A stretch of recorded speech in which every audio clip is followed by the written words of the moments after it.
আজকে আবার নতুন একটা রান্নার ভিডিও নিয়ে চলে এলাম।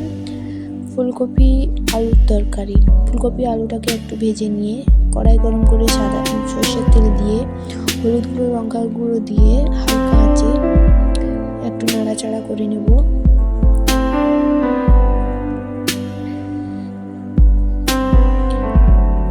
করে নেওয়ার পর আগে থেকে পেস্ট করা কাজু বাদাম এবং আদা বাটা দিয়ে দিলাম। দেওয়ার পর একটু নাড়াচাড়া করে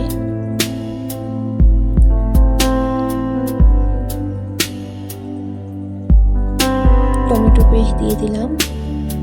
একটা বড় সাইজের একটা টমেটো পেস্ট দিয়ে দিলাম। দেওয়ার পর 10 মিনিট নাড়াচাড়া করে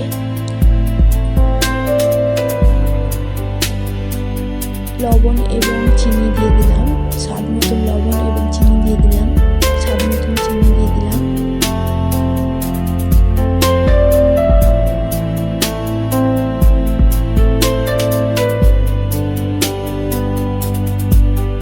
এবং আগে থেকে 1 চামচ ফেটিয়ে রাখা